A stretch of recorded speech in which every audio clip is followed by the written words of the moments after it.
so there's two things. Oil. The principal reason is that oil has gone up to $53 a barrel from the 30s or 40s. And there's a sense that it's going to go higher.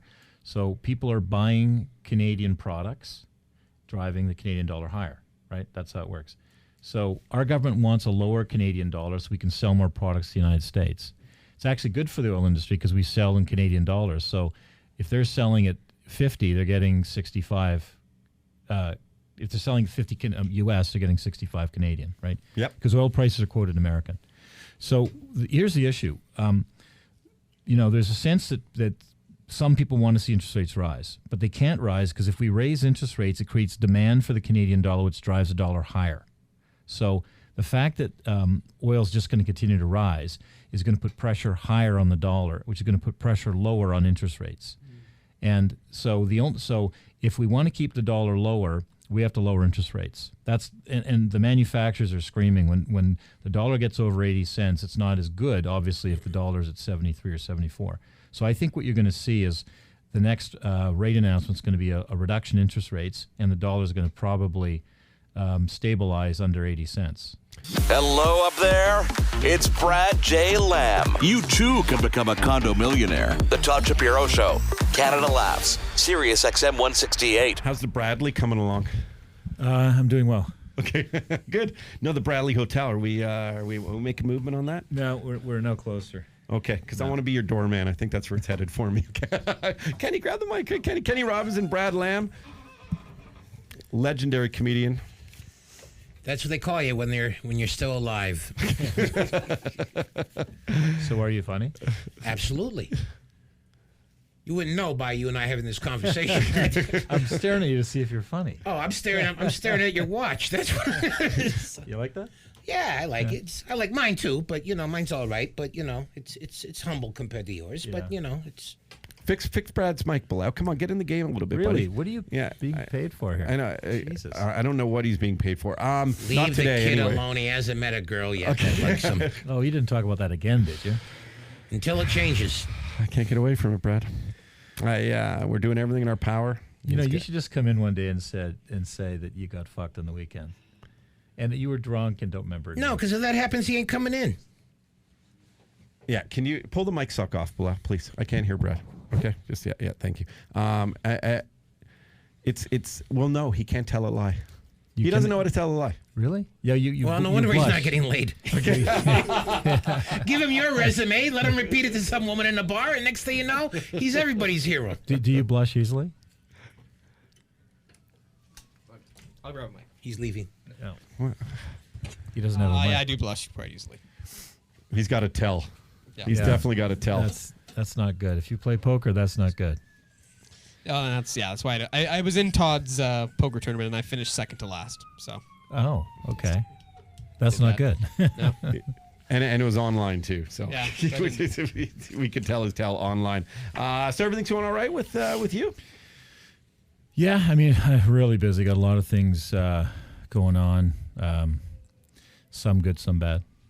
It's always some good, some bad. What's the bad?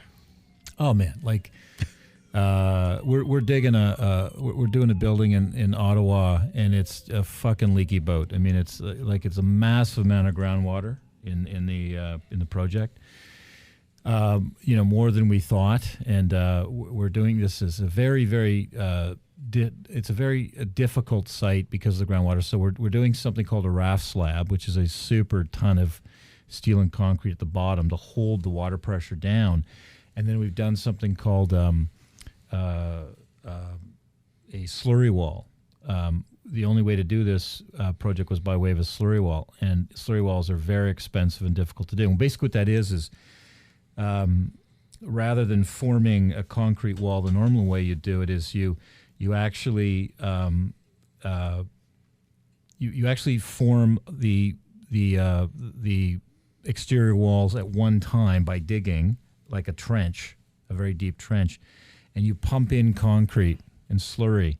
What you end up with is, the reason why you do this is because it keeps the pressure of the water off instantaneously. Like you can't do it in stages. But what it does is it leaves you with a very bumpy garage wall. You've seen sometimes, if you Google slurry wall, you see what they look like. It looks like a cave at the end. Like it's very bumpy. But I mean, this has been a problem project for us in terms of the difficulty of doing it. And not every project, like Harlow in Toronto, is like a dream. It's a dream, right? But every project has its problems with suppliers or environmental issues or water or some shithead lawyer neighbor or, it's just endless, right? Or the city sometimes can be a problem. So the slurry wall, then you just get a little slurry at night to deal with it, eh? A few pops just to handle it. I've had to do that a few times. Okay. Yeah. That's the only way I would be able to So do it. you must have been thrilled yesterday when Trump was saying if you build any new factories, we'll take care of the safety, we'll take care of the regulations, we'll take care of all, they're just going to push all the old things away and just let them get done, right? Yeah, I don't think that's going to happen. No. Okay. I think what Donald Trump's going to try to do. So when you develop or you build anything or you start a business, there's a lot of red tape. Like it's endless. Like I'll tell you right now, we're trying to register a building I completed a full year ago, and it's stuck at the land registry office. It's fucking ridiculous. It's been 7 months there. Should take a week, and it just seems impossible to get them to move and tell us what they don't like about the title of the property. Right. So we just keep going back and forth without proper guidance and information. It's very simple for them to do it. Just won't do it. And this is the kind of stuff that costs projects. It's cost me $2 million by just fucking around with the government.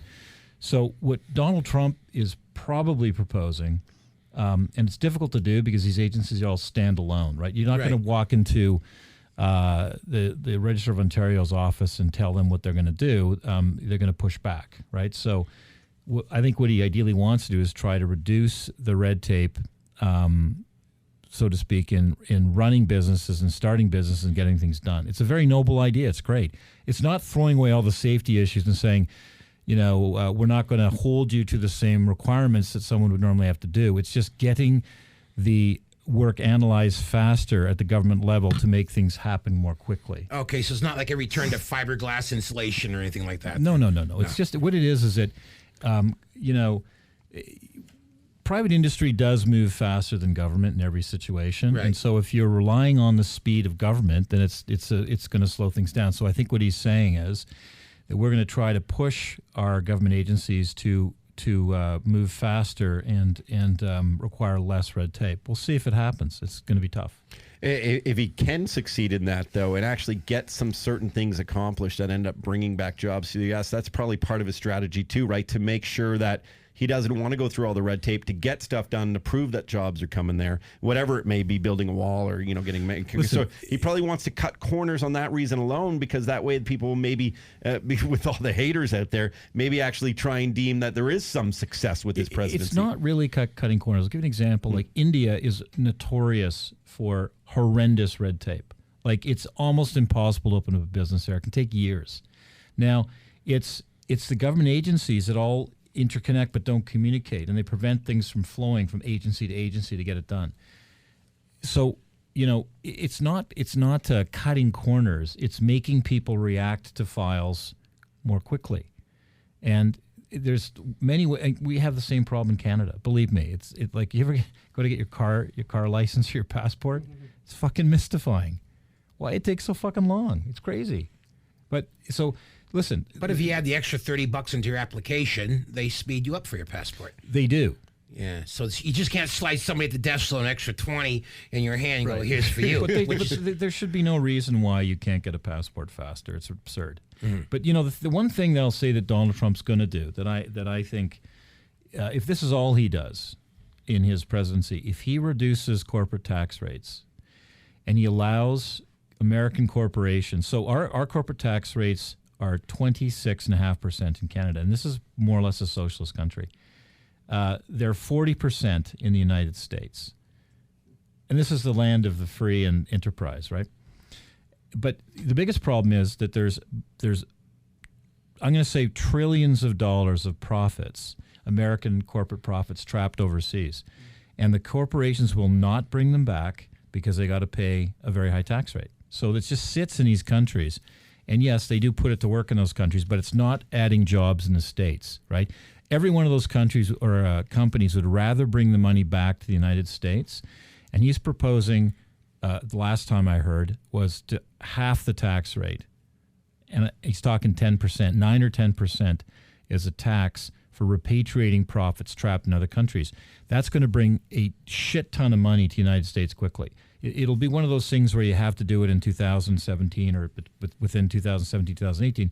It's going to bring so much money back, and that money is going to get reinvested in the United States. That alone will be, will cause 6 or 7% economic growth in the United States yearly. So, I mean, that's because I would have never thought of it that way. When people hear corporate tax breaks, they go, give the rich guys another break. You're giving the rich guys some. But what they don't realize is they're going to invest that money. Well, that has also been a myth with a lot of things, too. Instead of becoming investment back into the business, it also just becomes dividends they pay off to their investors. Well, that's okay because, for instance, so the big issue is that the money's in Germany.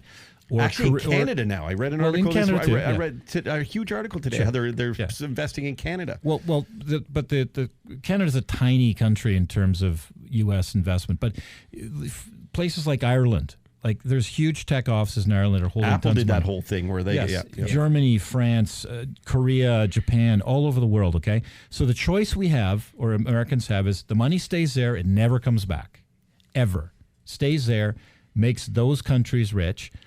Or the money comes back to the United States.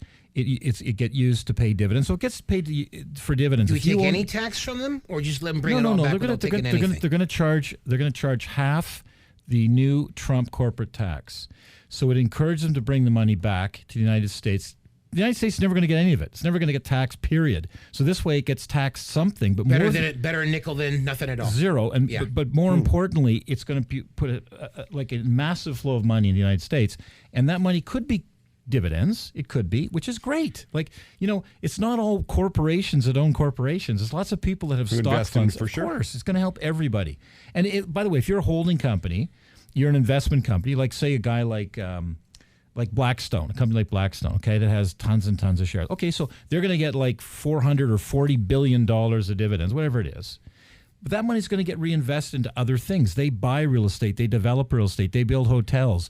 They build ski hills. They build factories. It's going to find its way back into the economy. This one thing alone will be the hugest thing that any president's ever done. Wow. And also for those who just invest and they get dividends, they'll spend more money on Christmas time or they'll buy a car, like that. or they'll buy a TV, whatever. It's going to go back in the economy some way. Tell me about this dream office in Alberta where there's, and I saw the story there, they plan to sell 12 of its Alberta office buildings for an estimated $200 million, 1.5 million square feet of space. And is this because of the downturn of the oil and gas industry? Yeah, they're giving away. So basically they had about $1.8 billion, something like that, of real estate.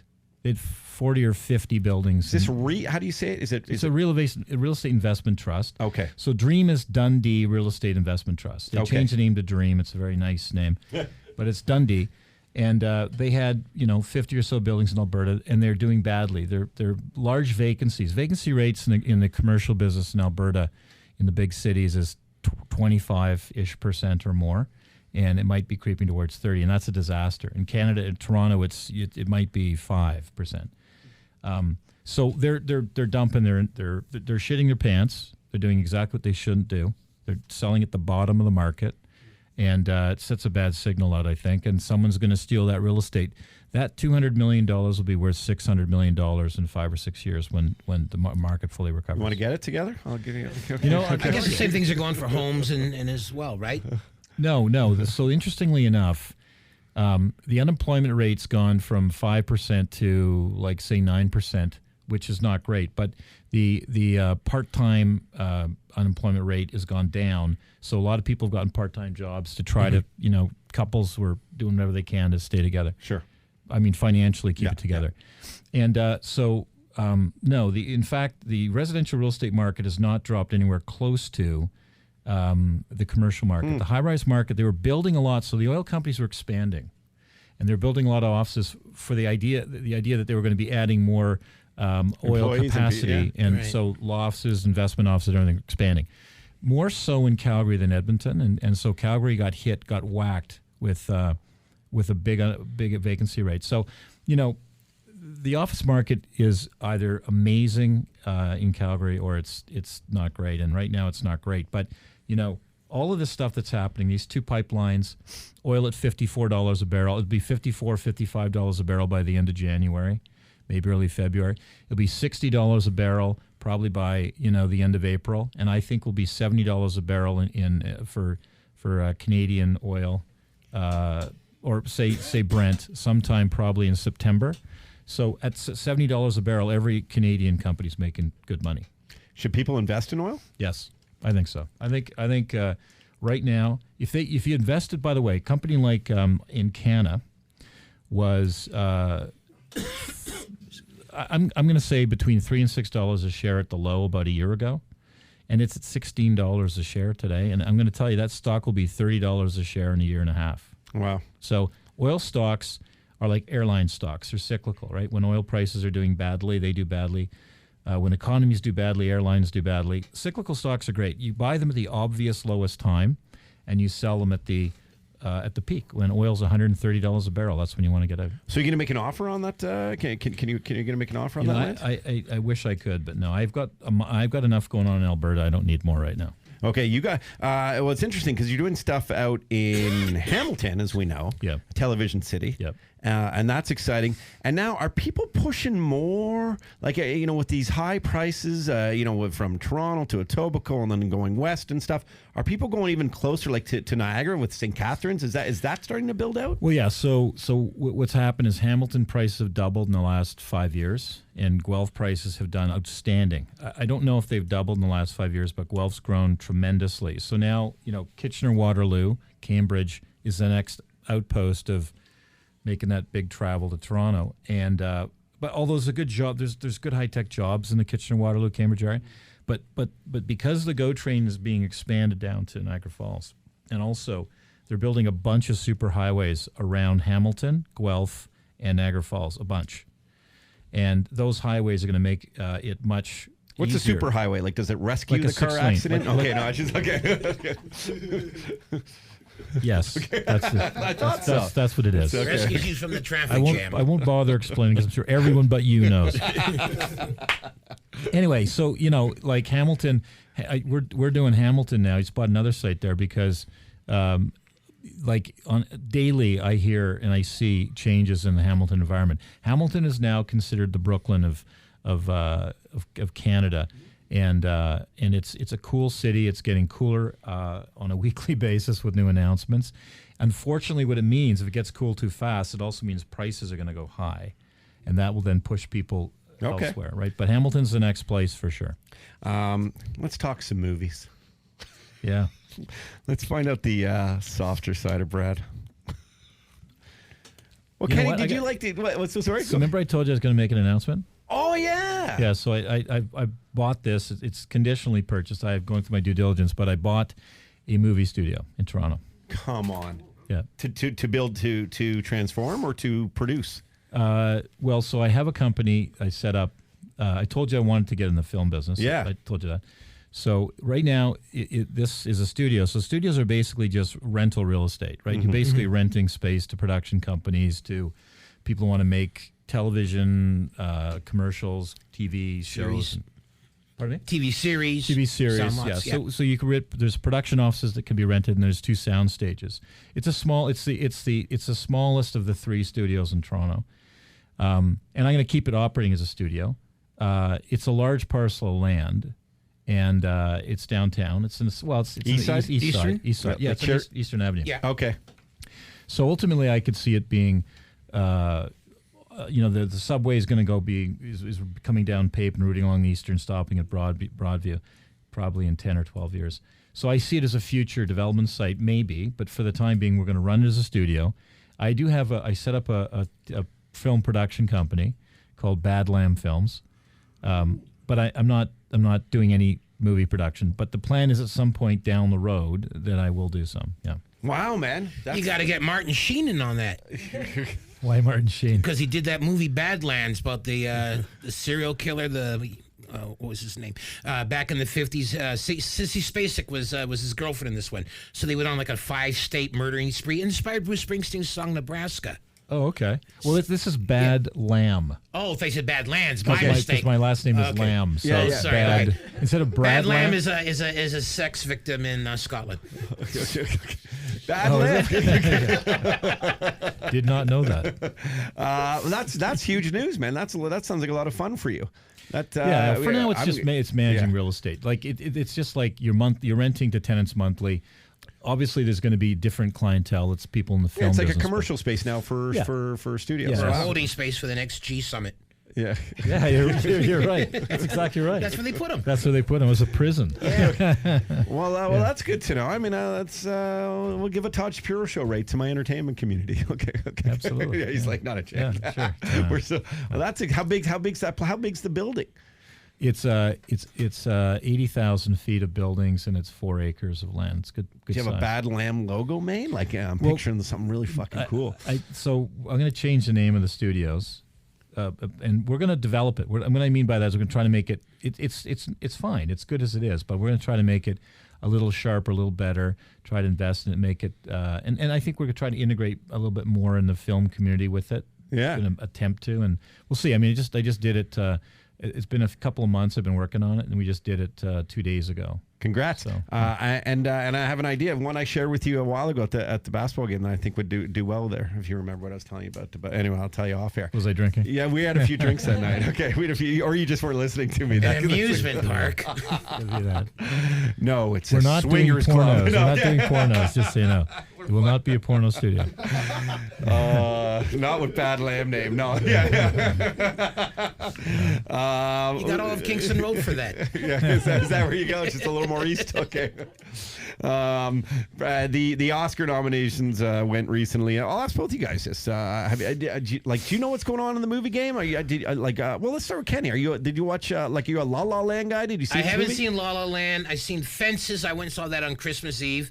What a wonderful Christmas movie that is! But I mean, it was a master's acting class from the minute the film started to the minute it ended. The entire cast was incredible. Denzel Washington directed it. I was happy to see that Mel Gibson got nominated for Best Director for. For that war movie. The war movie he did. Hacksaw Ridge? Was that Hacksaw his? Ridge. Okay. He just totally takes the battlefield and drops it right in your lap. Wow. So you've seen that? Really? Yeah, it's and crazy. Oh yeah, I mean you jump back in your seat a few times, and of course Mel's always big on the religious symbolism. So you think the star of the movie has died as they're lowering him down. It looks like he's going up to heaven, but he's not dead yet. And hope that's not a spoiler now whatever. for the under 20s. Oh no, you ruined the movie. Yeah, they're gonna freak out. Yeah, so I mean I was happy to see that Mel is back in. As a player, that his suspension time for whatever his sins have been lifted. So it was nice to see that. And as far as some of the other movies, I really can't, like La La Land. I don't think I'll see because I'm not a big musical buff. Brad? I saw most of those movies. I didn't see Fences. I probably will, but you know what? This has been a bad year for movies. I think, honest to God, I can't think of a movie this year that really blew me away. But I've seen La La Land. It's a nice movie. It's nice. It didn't blow me away. It's you nice. shed a tear? Not well. It's a little bit sad, not too sad. Yeah, I mean, Hacksaw Ridge was, I don't like Andrew Garfield, but he just annoys me. I don't know why. But the action on the field of death there, wow, was dude. You felt like you were there. It was so fucking scary. If that's what it actually is like fighting, I would run and jump over the ridge. I'm out of there. Well, no. I mean, it's when you. It almost makes like the opening scene of Private Ryan. Yeah, almost makes it look like a cartoon for children. Zero shot of surviving. Like, why would you do it? Zero shot. You're gonna die. And is it different camera angles and things? Do they kind of? Is it more point of view stuff? And the bullets just come racing like you're right there. Is it in 3D? No, it should have been. Okay. Well, unless you go to a theater in Chicago, then it wasn't 3D. Yeah, it was as war movies go, it was a good war movie. Yeah. What? Tell Michael Lansbury, if you don't mind, we'll talk to him in about 5 minutes for Bell Let's Talk Day. Did you? Are there movies that Brad Lamb does shed a tear to? Sure. Oh yeah. You're gonna ask me what they are, and I'm not gonna remember. But okay. I tell you something. One of the reasons why I want to get in the movie business, and I've had for many years, I just haven't had the time to do it. But I see every movie. Like I probably see 300 movies a year. Wow. Maybe 350 movies a year. How many a week? I see Probably 6 to 7 movies a week. Do you like go to cinemas or? No, I go once or twice. Date movies or just like? Well, when I was married, I went maybe 3 times. Okay. Now, not as much, but... Are you the guy though? Like you're so tall. Do people like duck down and like you're in front? The thing is, I'm tall, but I have long legs. So I don't think I'm the worst guy. Okay. And you go in the afternoon. There's nobody else in there anyway. Yeah, I don't do that. I go at night. I wish I could go in the afternoon. But I love movies. I think they're great. Wow. And do you have a nice theater? Do you have a home theater? You know, I don't. Well, I mean, where I live now, I live in a condo, Oh, yeah. so I have like a nice place to watch movies. But I'm building a home theater in that house I'm building. Well, I'm not building because I'm fighting with the neighbors. When the fight with the neighbors is over and I win, I will build a house with a theater. You're gonna buy a pirate ship for the backyard. How'd you know? Worth having. How did you know? You know what really piss them off? Cannons and everything. I heard a great story actually about Donald Trump recently, and I'll just disclose it. It's a true story apparently about his West Palm Beach home. Yeah. So there's apparently requirements for how tall you could have a flagpole there. So he had it at a height that was like 40 feet higher than what they said they could do. And it was very patriotic, and it was apparently gold pole with, the American flag and stuff. And this was like all up until the last few years and stuff. And the neighbors in the township were like upset and fighting him and everything, to the point where it was getting on like the front page. This is even before the presidential run, that he was getting on the front page of the newspaper in Palm Beach there because of a flagpole. And what he would say to his neighbors and his friends is, you know what? To get on the front page of the Palm Beach will cost me $7,000. For the fine a day, it's $1,000. I'm going to keep doing it. Like that type of thing, right? So, you got to kind of figure out that kind of stuff sometimes. Seems like the richer you are, the harder you get along with your neighbors. I remember reading this article about Nygaard has property down in the Caribbean, and he's always at war with the neighbors over what he's been doing there because he extended the beach or something to. Yeah, no. Actually, what he did is he aced out sand from the Bahamas protected area and made his lot from 30,000 turtles from died. 1.8 acres to 3 acres. He added like almost double the size of by building sand onto his property. And then what he did is his neighbor his name is Bacon. His last name is Bacon, and he owns one of the largest. He owns the largest ranch in the world. It's like several $100,000. He's a very rich kid, billionaire. Anyway, he has a house next door, and Nygaard has to drive over. He's got an easement over this guy's property to get to his, because at the end of the beach. Okay. Right? And he just does the fucking craziest stuff. Like, he has a party. He will use this guy's property as the parking lot. He doesn't care. No, he's just... Anyway, they've been fighing for years, and it's apparently taken a toll on both of them. That's amazing. Brad, last question before we go and get to Mr. Michael Landsberger, who's giving us his time on a very busy day for him for Bell Let's Talk. Have you been doing some of those tweets for raising awareness for mental illness and stuff? No. Okay. I haven't, but I'm all for that. Yeah, well, of course, we'll retweet. We'll show you how to retweet that. Or you have a guy who does. Do you have a guy who does your Twitter account? Yes. He does a good job. Does he? Yeah, he's doing a good job. He's always retweeting our stuff. I mean, we're blasting you nonstop. I just want to ask you about the loonie, because this is something I'm interested in. I actually have a little bit of American money, and I never know, like, when do you convert it into Canadian with this pipeline stuff now? Is our dollar creeping up? It's creeping up, or does the government want to keep it down to encourage investment? Okay, so stuff? here's what's going on. So there's two things. Oil. The principal reason is that oil has gone up to $53 a barrel from the 30s to 40s. And there's a sense that it's going to go higher. So people are buying Canadian products, driving the Canadian dollar higher, right? That's how it works. So our government wants a lower Canadian dollar so we can sell more products to the United States. It's actually good for the oil industry because we sell in Canadian dollars. So if they're selling at 50, they're getting 65. If they're selling 50 US, they're getting 65 Canadian, right? Yep. Because oil prices are quoted American. So here's the issue. There's a sense that some people want to see interest rates rise, but they can't rise because if we raise interest rates, it creates demand for the Canadian dollar, which drives the dollar higher. So the fact that oil is just going to continue to rise is going to put pressure higher on the dollar, which is going to put pressure lower on interest rates. And so if we want to keep the dollar lower, we have to lower interest rates.